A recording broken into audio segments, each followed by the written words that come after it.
And we are back now here at the KFYR Plus News Desk, and chatbots are getting, well, better at holding conversations. But can they offer meaningful support in a therapy situation? A new study by researchers suggests that large language models such as ChatGPT still fall short when it comes to the nuances of human connection. Can AI replace humans when it comes to therapy? Joining me right now is Dr. Vince Callahan, a mental health expert who has more than 3 decades of experience in both private practice and inpatient hospital settings. Welcome, Dr. Callahan. I appreciate your time today. Thank you for having me. I appreciate it. You bet. So, Dr. Callahan, can you explain the current state of AI in therapy and how it has evolved over the past few years? Well, everybody's doing the self-diagnosing thing and they talk to a robot or a chat box or whatever, and they think that's the real diagnosis. And especially in the 18 to 22-year-old folks, they're like, yeah, well, I'm bipolar or I'm depressed or I have anxiety, and nobody's actually diagnosed it. And so I'm not a fan of the AI for therapy for one simple reason. Communication, when we talk to each other, 80% of it's nonverbal. And you've Mm-hmm. got to be able to read those verbal, nonverbal cues when you're talking with somebody. I had somebody this morning that when they look down when I ask a question, that tells me, okay, I hit the nerve. Now go a little deeper, ask a different question, and make the diagnosis. And a chat box can't do that. Mm-hmm. Absolutely. And to be fair, I think we've all been self diagnosing ourselves since the beginning of the internet, right? WebMD, we've all been Yeah. going on there. Yes. So, what are some of the main reasons people are turning to AI for therapy? Is it companionship? What is it? Well, you actually, if you do the look at the research, people who are on screens a lot actually feel more disconnected than they do because they're not having the social interaction with real people. And so there's that to factor in. But yeah, I just we do the self-diagnosis, and I don't know why people do that. Maybe it's because it's hard to find a good therapist. There's hopefully more people getting the education and getting into the field. But I know sometimes psychiatrists have a 3-month waiting list just to get to see them. And so if you can find something that can give you a little bit of relief, that chat box, I think that's why people are turning to it. Would would it help, I guess, to have both the best of both worlds, human therapist with an AI as well? Well, what I've seen a lot of colleagues doing now, they're using AI to write their notes, which takes out because writing, clinical notes takes up time, and nobody that I've ever met loves doing clinical notes. And Mm-hmm. so they're using the chat boxes to do the notes and help them with that. I don't have a problem with that, but I think if we're going to be effective therapists, we've got to have that human to human connection so that we can help reach into the soul of a person and help get rid of the traumas and the things that are really there. You can't do that with a chat box. What are the key limitations of using AI for therapy compared to traditional human therapists? Well, the human connection, number one.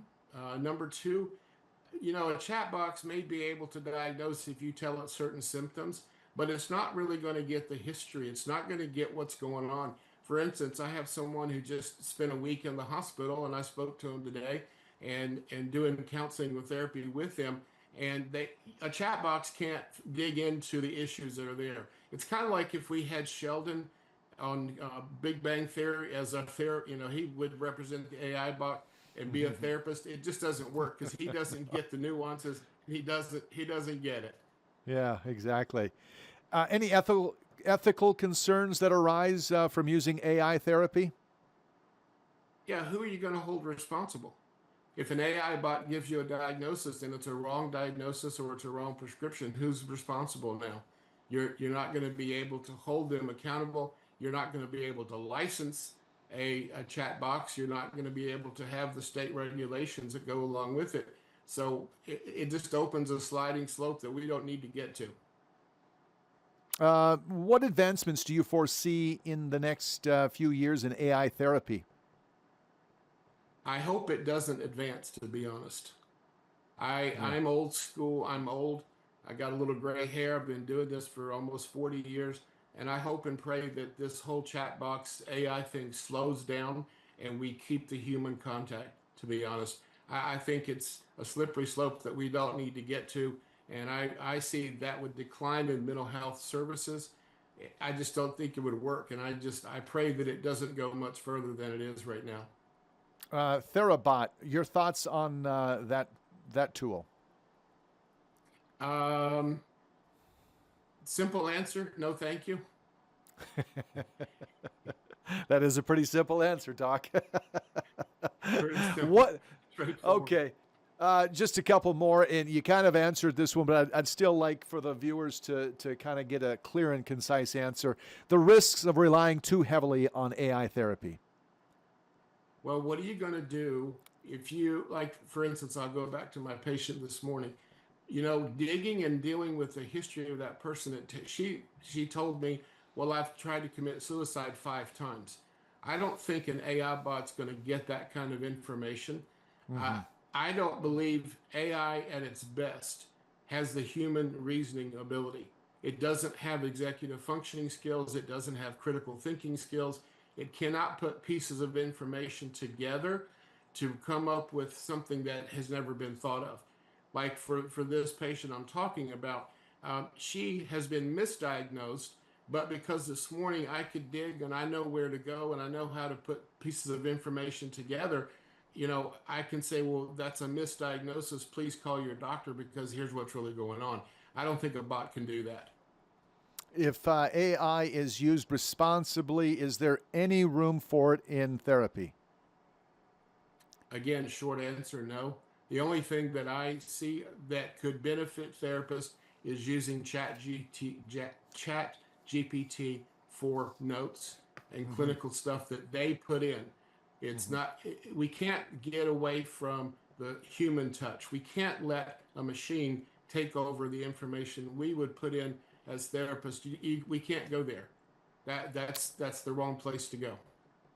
Yep, absolutely. Dr. Vince Callahan, thank you so much for the insights on the very important stuff. AI just seems to be creeping in every point in our lives these days, doesn't it, Doc? It does, and I think we need to put the brakes on in this field. We're dealing with human emotions, we're dealing with wounds of the soul, we're dealing with trauma, PTSD, things that can be life-threatening. And I think we need to stick old school, stick to human interaction, and be there for our patients and support and give them what they need, not just hand them off to a robot. I just that doesn't sit well with me. Dr. Callahan, thank you so much for your time. I sure appreciate it. Have yourself a great weekend, all right? All right, you too. Thank you so much. You got it. 10 now past the hour. Quick break here at the news desk. We're back with more here on KFYR Plus.